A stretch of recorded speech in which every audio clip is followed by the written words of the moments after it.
लेकिन आप लोग मेरे साथ एक नारा लगाइए, शायद इससे आपकी ऊर्जा चार्ज हो जाएगी।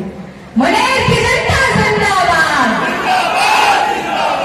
मनेर की जनता जिंदाबाद, मनेर के अभिभावक जिंदाबाद, मनेर के क्रांतिकारी नौजवान भाई जिंदाबाद। आप सब लोग के बहुत सारे वक्ताओं ने बहुत अच्छी अच्छी बातें कही। आपको मैं बता देना चाहती हूँ कि 2024 का चुनाव कहीं ये आखिरी चुनाव ना हो जाए।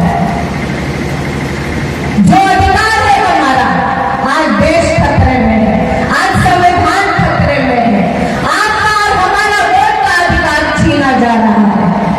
जानते हैं ये क्यों कह रहे हैं 400 पार? ये एक खतरनाक साजिश है।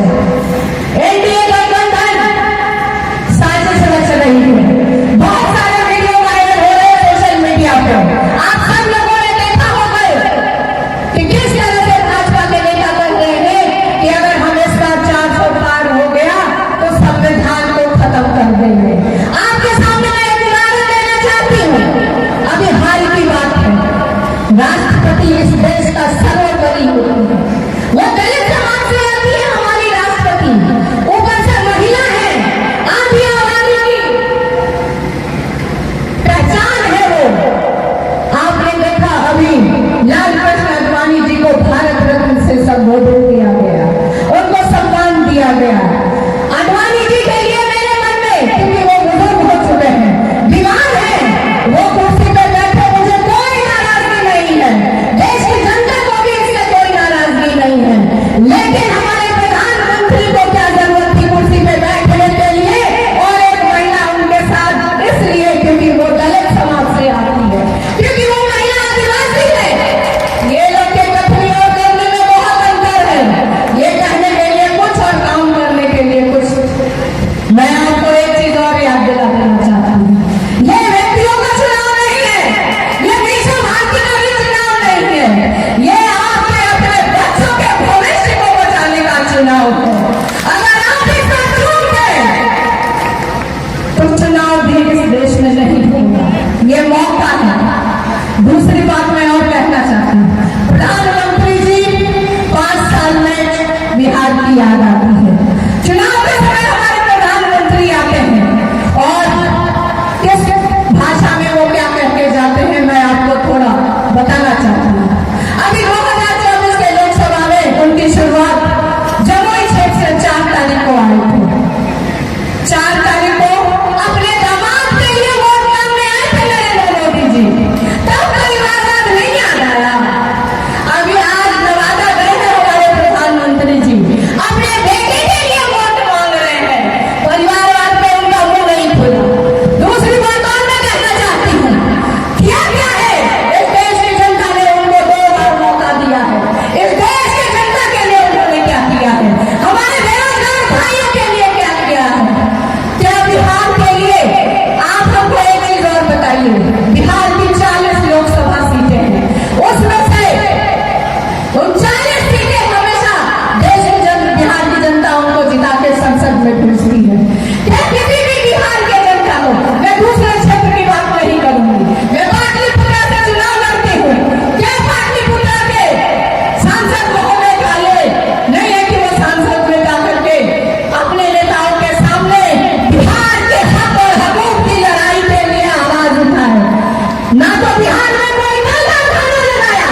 हड्डी में थोड़ी खराबी आ गई है।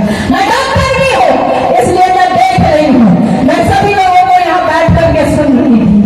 अगर किसी को भी मुझसे कोई शिकायत है तो मैं आपसे हाथ जोड़ के क्षमा मांगती हूँ, लेकिन आप लोग अपने वोट को इस तरह से बर्बाद ना करें, थोड़े थोड़े लालच के लिए अपने वोट को बर्बाद ना करें। आपको विधायक जी से शिकायत हो सकती है, मैं उनकी तरफ से भी आपसे हाथ जोड़ के क्षमा चाहती हूँ। मंच पे कितने बैठे हुए नेता हैं, मैं उनसे भी कहती हूँ कि आप लोग देश को बचाइए, संविधान को बचाइए। करती हूँ कि आप तेजस्वी को मजबूत करिए, आगे की लड़ाई वो लड़ेगा, आपका सहयोग करेगा। इन्हीं चंद शब्दों के साथ आप सबका बहुत बहुत धन्यवाद।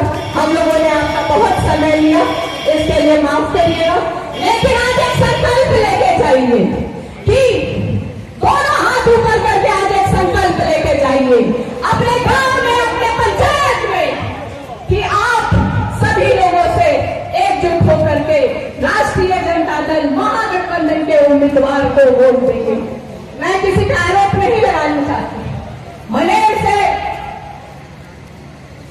आप जितना चाहे उतना लीड दिला सकते हैं, ये हम और आप कर सकते हैं।